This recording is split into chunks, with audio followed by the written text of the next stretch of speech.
E então, diz aqui, né? Tu, pois que ensinas a outros, não te ensinas a ti mesmo? Versículo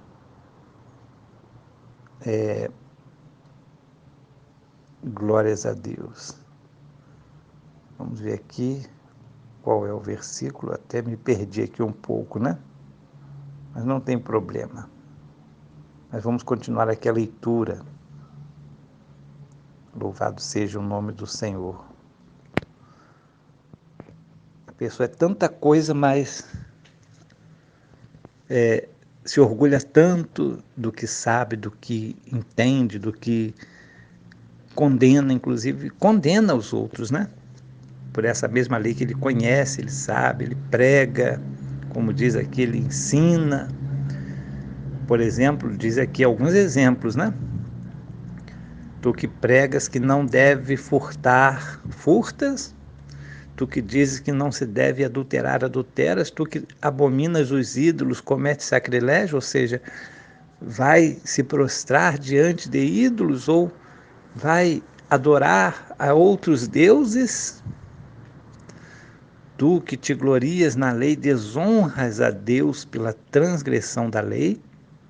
E muitas vezes nós sabemos que o povo fazia isso, que o povo de Israel fazia isso, que os judeus faziam isso. Ao mesmo tempo que eles ensinavam que não deviam fazer, eles faziam. Eles cometiam essas coisas que desonravam a Deus, transgredindo as próprias leis de Deus. E agora, como é que fica essa situação? Porque diz aqui o texto, né? O apóstolo Paulo escrevendo para eles. É uma dura realidade que ele está mostrando aqui, né? Porque para um judeu isso aqui é uma afronta até para eles, né? Porque eles que conhecem não cumprem. Como assim, né? Como assim? Eles não admitem jamais que não poderiam cumprir. Eles dizem que sempre cumprem, porém eles não entendem que todo ser humano é tão fraco que, embora ele pode conhecer todas essas leis, mas em algum momento ele pode estar contrário, realizando justamente aquilo que é contrário a essas leis.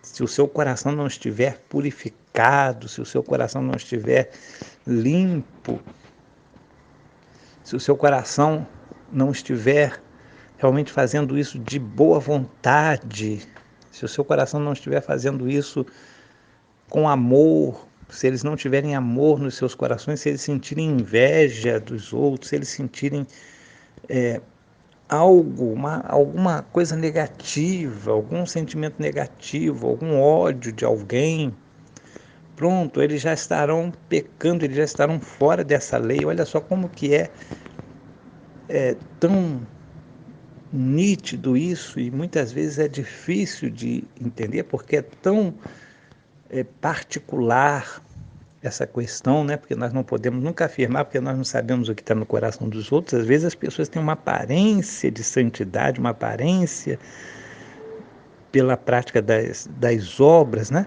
As pessoas se vestem muito bem, as pessoas têm aquelas tradições, né? De se comportar daquela forma, porém, por exemplo, quanto a algumas situações da lei, quanto a adorar outros ídolos, muitas vezes é no íntimo, não é simplesmente estar lá diante de um templo ou dentro de um templo pagão, se prostrando diante de imagens. Não significa isso, mas dentro de si mesmo ele pode estar gostando de um ídolo, adorando um ídolo, adorando até mesmo uma pessoa que é colocada como seu ídolo, e aí ele está cometendo um sacrilégio, ele está idolatrando o que Deus proíbe na lei, Jesus ele chegou a dizer que aquele que olhar para uma mulher com um olhar impuro já cometeu adultério com ela. Então, olha só que situação mais difícil para uma pessoa que conhece a lei, quando ele tem esses tipos de sentimentos dentro de si. Tu que glorias ou te glorias na lei, desonras a Deus pela transgressão da lei, como que pode isso, né? Então, na verdade, isso aqui o apóstolo Paulo está dizendo que, na verdade, eles não eram maiores, nem eram melhores do que ninguém, do que os outros que eles consideravam como, digamos assim, como pessoas de segunda categoria, porque eles eram os escolhidos e os outros não, eles tinham a proteção de Deus, eles tinham a guarda da lei, a guarda das coisas de Deus.